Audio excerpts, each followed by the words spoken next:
Metaphysical Energy Healing, Chapter 1, Section 4, An Altered State.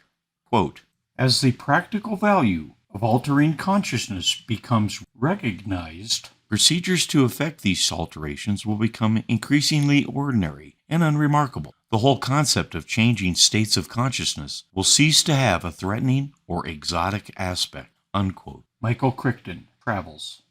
What Rosalind presented was an entirely new worldview. My brain went into high gear, into a brainwave dominant state I now call, quote, beta. I now know that this particular state of brain activity is an impediment to the practice of energy medicine. I did not know that at that time. I will never know whether Rosalind knew this or not. Fascinated by the proposition that conscious intent could have a direct effect on the physical, I started asking frequent questions, interrupting so often that I may have caused a bit of irritation among the other attendees. In some ways, this would continue as I worked with Rosalind in the years that followed. In the midst of one of my questions, something quite extraordinary happened. In mid-sentence, my ability to think at all abruptly ceased. I was stopped mid-sentence. I recall the laughter of the group and was later told that a most extraordinary change in my facial expressions occurred at that instant. I felt a delicious and unfamiliar change in my ability to think. I suddenly was not thinking at all. My transition from this ordinary state of consciousness into this extraordinary state of consciousness was shockingly obvious. For the briefest of moments, I felt myself floating as if lifting off my chair. I briefly felt warm and tingly all over. I felt completely relaxed.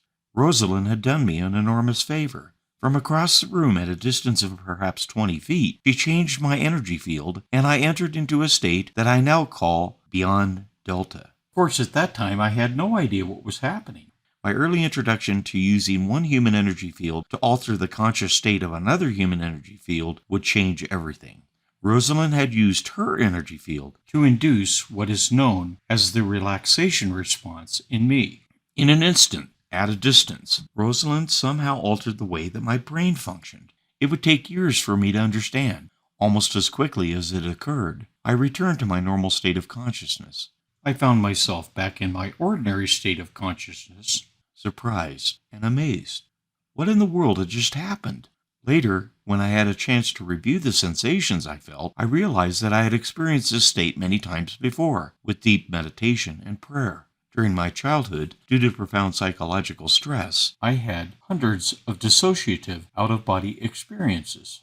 In my teens, during hospitalization for double pneumonia, I had what people now call a near-death experience. They all felt the same. It had never happened so suddenly or strongly as it did that day with Rosalind. I examined those occasions. In all of them, there was a sense of transition or entry into a state. It was both an engagement of profound mental clarity and a disengagement of ordinary thought. I was very impressed. Looking back on the experience, I think that she realized that I would not be able to learn her techniques effectively if I remained in an ordinary state of consciousness. It took me several years to realize that this state of consciousness improves our ability to manipulate subtle energy. It was nearly a full 2 years later that I understood that the, quote, deeper states of consciousness, ordinarily not available in the waking state, induce the same state of consciousness in another person nearby. After that, another 10 years would elapse before I really understood what was going on, and that this effect was independent of time and space. Much later, I also came to realize that this explains, at least to some extent, what people call charisma. We all know people that induce feelings of calmness and peace when we are simply around them. The day before, under the mesquite tree while talking with Rosalind, I had a difficult to explain sense of peace and calmness. Was something in me responding to or reading her energy field? Yes. I knew that Rosalind had an accurate visual sense of the state of human energy fields, also known as auras, in those around her. I did not yet suspect that this meant that she also had an understanding at some level by reading the human energy field of the actual state of consciousness of that person. Was she special and talented in this regard? Yes, very much so. If the effect that I was feeling could be experienced by others, and it can, the implications would be this. All of us sense and interpret the state of the energy field and aura of others, whether we can see it or not. Some of us are aware of this natural ability, and some are not. That day, I began to awaken to the abilities we all share. There are a wide variety of mechanisms and means to enter deeper states of consciousness in the waking state.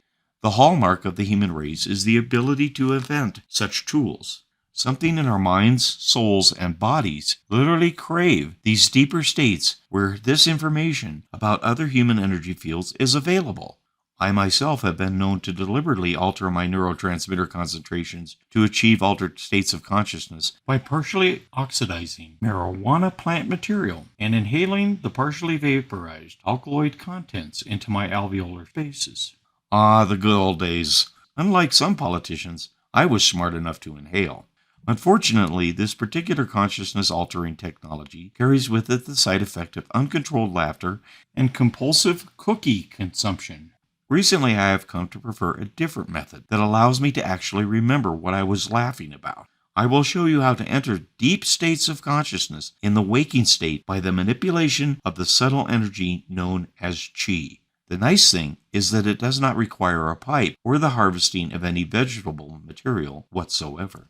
While my initial experience of having someone else use their aura to alter my state of consciousness surprised and confused me, my experience over the last 20 years using my energy field to alter the consciousness state of others has provided me with the most powerful tool of healing I have ever seen. I did not know the human energy field contained information about the consciousness state of those around me and that it could be used in this manner. There are a wide variety of means to enter altered states of consciousness, including manipulation of the human energy field. Rosalind continued what was not a lecture, as I had expected, but a pleasant talk. For the remainder of the morning I kept my mouth shut and let others ask their questions. During the whole morning, after she had altered my brain activity, I felt I was submerged under water and viewing her through a vaguely undulating surface, unable to break through the barrier. Those hours flew by in an instant. We broke for lunch. I found it enjoyable to try to explain to the other people what I had experienced. The people I spoke to had little clue as to what I was saying, and the incredible impact it had had on me. Something within me had forever changed. We all returned to the conference room, knowing that Rosalind had promised to teach us more, this time with demonstrations.